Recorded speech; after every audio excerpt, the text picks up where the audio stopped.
Open world games are everywhere, and honestly, a lot of them feel exactly the same.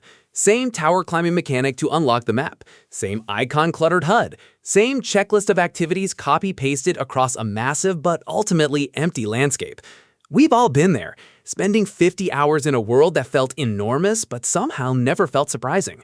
But every once in a while, an open world game comes along that does something nobody has seen before. A mechanic so fresh, it changes how you think about the genre. A system so creative, it makes every other open world feel outdated overnight. A world that doesn't just look different, it plays different from the very first minute to the very last. Today, we're celebrating exactly those games. These are the best open world games with gameplay so unique, they stand completely apart from everything else in the genre. Let's get into it. From Software took the brutal, punishing combat of their Souls games and, for the first time, let it breathe across a genuinely open map instead of a linear string of corridors. There's no hand-holding here, no quest markers, no obvious critical path. Just a horse, a horizon, and dungeons scattered everywhere that range from optional curiosities to some of the hardest content in the entire genre. Bosses roam freely in the open world too, meaning you might stumble into a fight you were never meant to find yet. That freedom to simply wander toward whatever looks interesting, get destroyed, and come back stronger later is what turned this into one of the most acclaimed open world games ever released. It rewards curiosity as much as it rewards skill.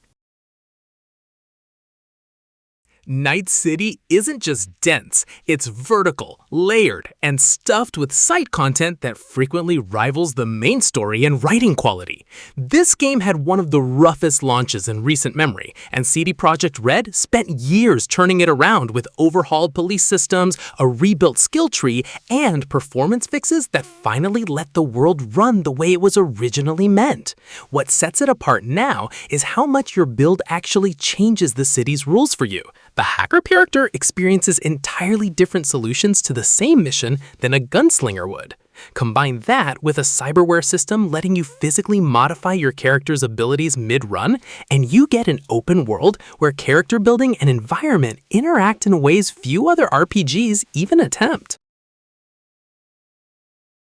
This game launched to genuine disaster in 2016, promised features missing, players furious, and instead of abandoning it, Hello Games spent years quietly rebuilding it into one of the most redemptive stories in gaming history. Now, it's an open universe with quintillions of procedurally generated planets, full base building, ocean exploration, and seamless multiplayer that lets you and friends land on the exact same world together. Every major update has been free, which is almost unheard of for a game this ambitious. What makes it unique isn't just the scale, it's that no other game lets you fly from a planet's surface straight into space and into another star system with zero loading screens breaking the illusion. Few redemption arcs in this industry have gone this far. Most medieval RPGs let you become a legendary warrior within the first few hours. This one makes you earn literally everything, and that's the entire point. Combat uses a genuinely demanding directional system, where button mashing gets you killed fast. Hunger and fatigue actually affect your performance. And getting lost at night in unfamiliar terrain is a real, terrifying possibility, with no fast travel safety net unless you've actually mapped the roads yourself.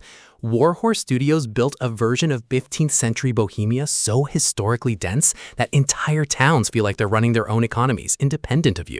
There's no magic here, no dragons, just dirt, consequence, and a world that refuses to bend around your convenience.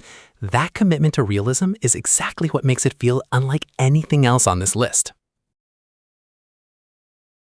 This is Stealth reimagined as a full sandbox instead of a scripted corridor. The Phantom Pain drops you into massive open regions across Afghanistan and Africa with a mission briefing and almost no restrictions on how you actually solve it. Sneak in silently, call in an airstrike, kidnap every enemy soldier on the map to staff your own private army back at Mother Base.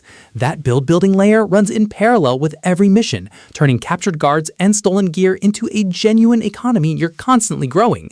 enemies adapt your habits too. Snipe too many soldiers in the head, and they'll start wearing helmets on future missions. Even years after release, few stealth sandboxes have matched how reactive and mechanically deep this world actually is. Nintendo took an already beloved open world and handed players the tools to rebuild it however they wanted. Ultra Hand lets you fuse rafts, cars, and flying machines out of scavenged parts, turning every problem in Hyrule into something you can engineer your own solution for instead of following one intended path.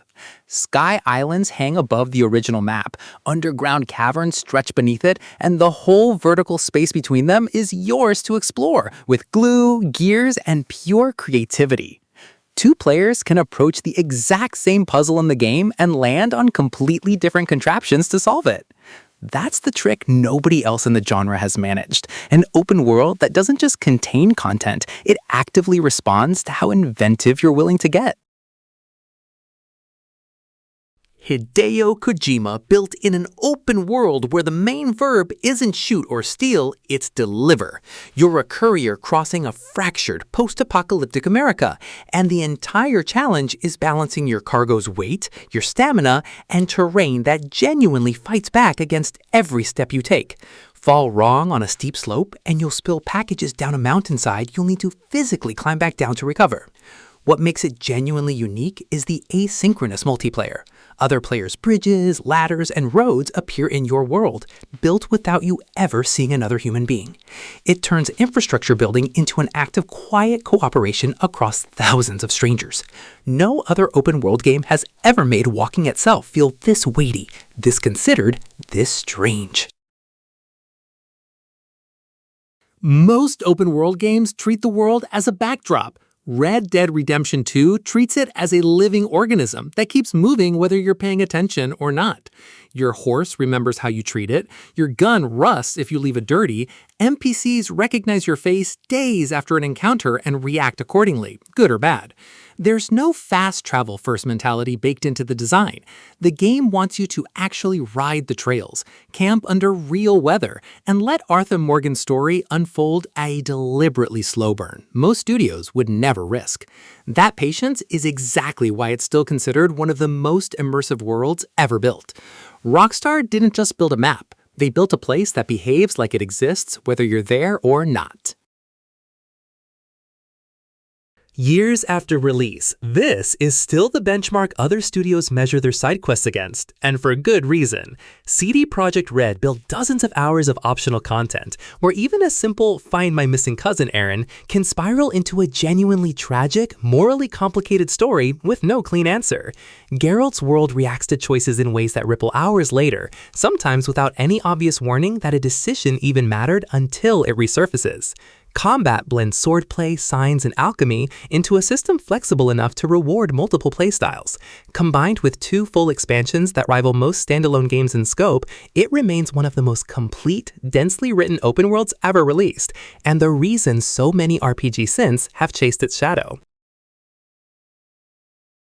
Aloy's world stacks robotic dinosaurs the size of buildings on top of genuinely dense environmental storytelling about humanity's collapse and rebirth. Every machine here has visible weak points and elemental weaknesses you need to actually study mid-fight, turning combat into a puzzle as much as an action sequence. The addition of underwater exploration and a proper glider opened up verticality the first game never had, letting you approach the same machine fight from completely different angles depending on your build. Tribes across the map have distinct cultures, politics, and conflicts that ripple into the main story instead of sitting there as flavor text. It's a rare sequel that expanded nearly every system from its predecessor, without diluting what made the original special in the first place. Sucker Punch replaced quest markers with wind, literally! A gust blows across the screen and physically guides you toward your next objective, letting Tsushima's fields, forests, and coastlines stay completely uninterrupted by traditional HUD clutter. Combat mirrors that same restraint. Standoffs are tense, one-hit kill duels where patience beats button mashing, forcing you to actually read an enemy's stance before committing. Jin Sakai's internal conflict between honorable samurai tradition and the ruthless tactics needed to survive invasion plays out through actual gameplay choices, not just cutscenes. The director's cut adds the Iki Island expansion and a haunting black and white Kurosawa mode that completely changes the atmosphere. Few open worlds have made simply existing in a place feel this cinematic without sacrificing player control. Capcom's philosophy here is almost aggressively old school. No fast travel worth relying on, no map markers holding your hand, and a day-night cycle where nightfall genuinely means monsters get more dangerous and your torch becomes essential. The real signature feature is your pawns, AI companions that learn from your playstyle and can be borrowed by other players online, carrying knowledge of quests and dangers they've already survived into someone else's game. Enemies aren't just bigger versions of small enemies either. A griffin can grab you mid-fight and fly off with you dangling from its claws. It's a game built entirely around consequence and scale, refusing every modern convenience the genre has trained players to expect. Ben's studio built an open world where the zombie hordes aren't scattered enemies. They're a genuine environmental hazard that can number in the hundreds and move as a single terrifying mass. Deacon's motorcycle isn't just transportation either. It needs fuel, repairs, and upgrades, turning traversal itself into a resource you have to actively manage across a hostile Pacific Northwest. Combat against a horde forces real improvisation. You're luring them into explosive traps or funneling them into narrow choke points because standing and fighting head-on gets you killed almost instantly. It launched to a mixed reception and never got the sequel many players wanted, but the horde tech alone remains some of the most technically impressive enemy swarm design ever built into an open-world game. 10 people, a procedurally generated Viking afterlife, and a building system deep enough that entire communities exist purely to show off their bases. Valheim strips survival crafting down to something almost meditative, then throws in boss fights so demanding they force actual server-wide cooperation to prepare for.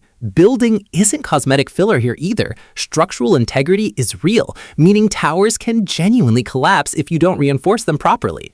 The biome progression naturally teaches you when you're ready to push further, without a single tutorial pop-up interrupting the flow.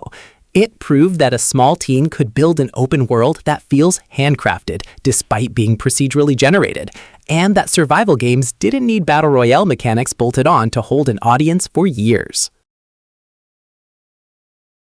Flip the entire open world formula upside down, literally, and you get Subnautica. Instead of scanning the horizon for danger, you're staring down into it, an alien ocean planet where the real threats live beneath you in the dark, and your only warning is often just sound. There's no combat-first design here. Running from a Leviathan-sized predator is usually the smarter move than fighting it. Crafting, base building, and oxygen management all layer together into constant tension between curiosity and survival. What makes it genuinely unique is verticality used as horror. Depth itself becomes the enemy, since going deeper means better resources and progressively worse things waiting for you. Few open worlds have ever made down feel this dangerous.